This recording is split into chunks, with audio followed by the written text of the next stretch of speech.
기드온이라는 제목을 가지고 여러분들과 함께 말씀을 나누고자 합니다. 하나님은 죄로 인해 징계받고 부르짖는 이스라엘 백성을 책망하셨습니다. 그러나 책망하신 것만이 아니라 그들을 위한 구원의 역사를 계획하고 진행하고 계셨습니다. 먼저 첫 번째로 11절에서 13절의 말씀을 보시면 여호와의 사자가 나타나는 것을 볼 수가 있습니다. 11절에서 13절 말씀 우리 한 목소리로 합독하겠습니다. 시작. 여호와의 사자가 아비에셀 사람 요아스에게 속한 오브라에 이르러 상수리 나무 아래에 앉으니라. 마침 요아스의 아들 기드온이 미디안 사람에게 알리지 아니하려 하여 밀을 포도주 틀에서 타작하더니 여호와의 사자가 기드온에게 나타나 이르되 큰 용사여 여호와께서 너와 함께 계시도다 하매 기드온이 그에게 대답하되 오 나의 주여 여호와께서 우리와 함께 계시면 어찌하여 이 모든 일이 우리에게 일어났나이까. 또 우리 조상들이 일찍이 우리에게 이르기를 여호와께서 우리를 애굽에서 올라오게 하신 것이 아니냐 한 그 모든 이적이 어디 있나이까. 이제 여호와께서 우리를 버리사 미디안의 손에 우리를 넘겨주셨나이다 하니. 아멘. 여기에 등장하는 여호와의 사자는 8절에 나왔던 한 선지자와는 다른 존재입니다. 선지자의 책망 이후에 하나님이 사자를 요아스의 아들 기드온에게 보내십니다. 기드온은 그때 미디안 사람들의 눈을 피해서 포도주 틀에서 밀을 타작하고 있었습니다. 당시 그는 두려움에 휩싸여 있었습니다. 그런데 여호와의 사자는 그를 큰 용사라고 부릅니다. 곧 강한 용사라는 말입니다. 이어서 여호와께서 너와 함께 계시도다라고 선포합니다. 기드온은 이 말씀을 믿을 수가 없었습니다. 만약 하나님이 함께 계신다면, 하나님이 함께 하신다면 이스라엘이 미디안에게 고통당하지 않아야 하기 때문입니다. 기드온은 자신이 처한 상황 때문에 하나님의 말씀을 받아들일 수가 없었습니다. 우리도 상황 때문에 하나님의 큰 사랑을 의심할 때가 있습니다.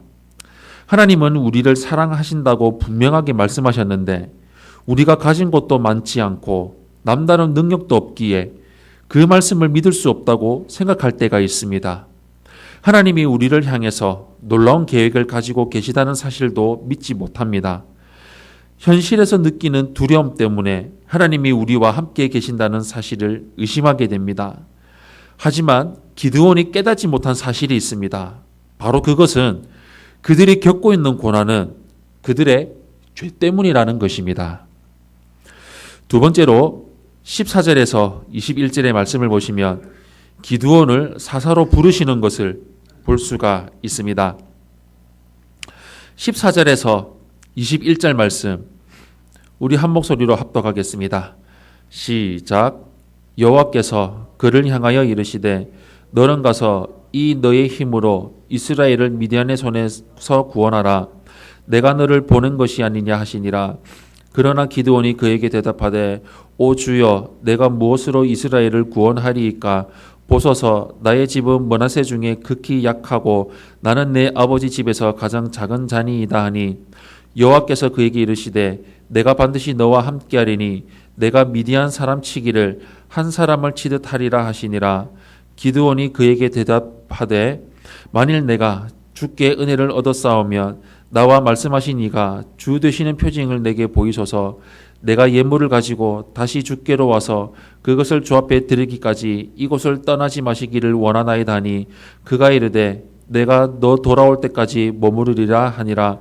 기드온이 가서 염소 새끼 하나를 준비하고 가로 한 에바로 무교병을 만들고 고기를 소쿠리에 담고 국을 양푼에 담아 상수리 나무 아래 그에게로 가져다가 드리매 하나님의 사자가 그에게 이르되 고기와 무교병을 가져다가 이 바위 위에 놓고 국을 부으라니 기드온이 그대로 하니라.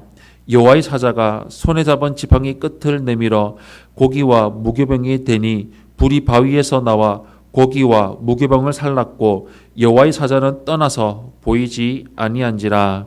아멘.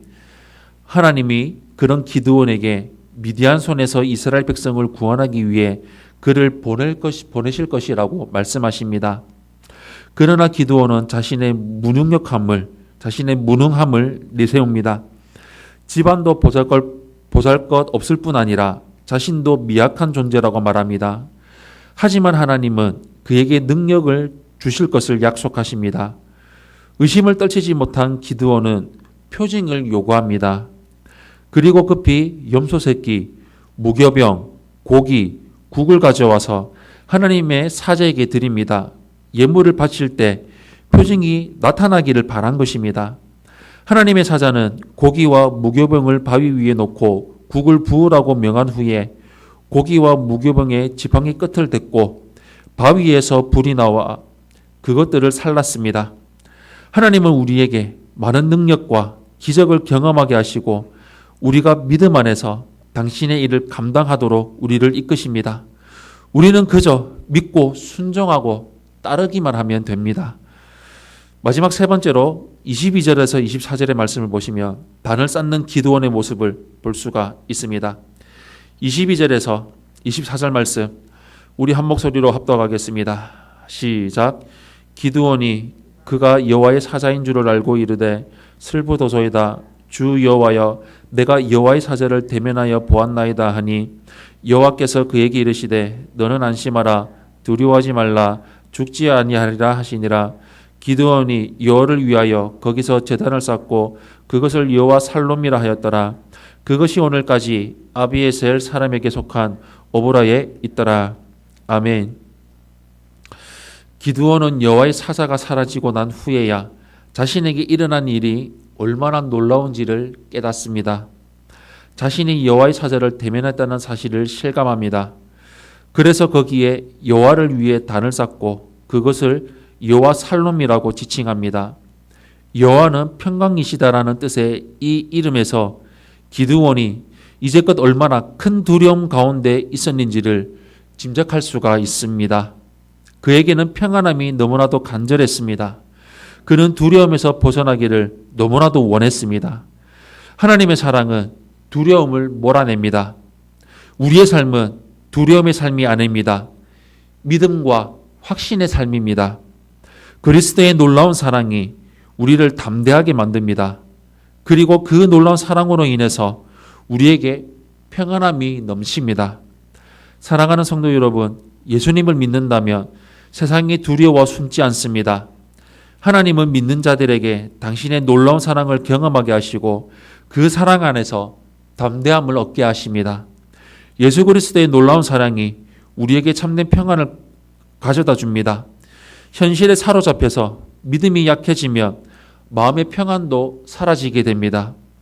현실을 주관하시는 하나님을 온전히 신뢰하는 삶을 평생도록 이루며 살아가시기를 예수님 이름으로 축원합니다. 아멘.